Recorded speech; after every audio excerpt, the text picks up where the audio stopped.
Il treno della vita passa e tu sei un passeggero. Fin quando passa poi è finita. Sei passeggero, il mio umore sa d'inverno ma poi passa il gelo. Finché ci sono scasso non passeggerò a passo leggero. Quando è dolore mi chiedo se reggerò, lo faccio scorrere.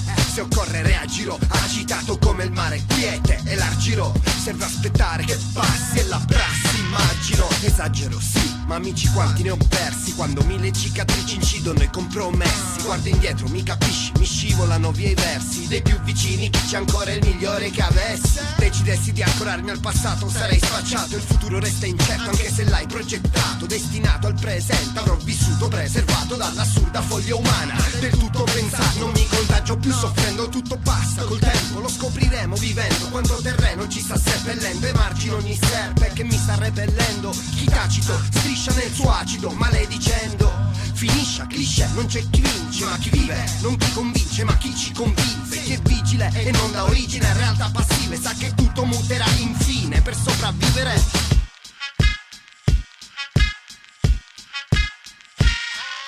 Il treno della vita passa e tu sei un passeggero. Passerà, passerà, veloce come il pensiero. E so che a me non basterà, la verità me la devo. L'esperienza è maestra e testerami al desiderio. Coscienza come zeno, pazienza ne ha per pochi. Perché il 6 diventa 9 solamente se lo ruoti. Tutti a farsi cazzi propri e li riscopri, vuoti, più egoisti che devoti. Io porto i chiodi dove mi collochi, pace interiore come i monaci. Ora ci guardiamo fissi in faccia e fermiamo anche gli orologi. Il tempo e i suoi risvolti comici, ridici su, questa è la policy.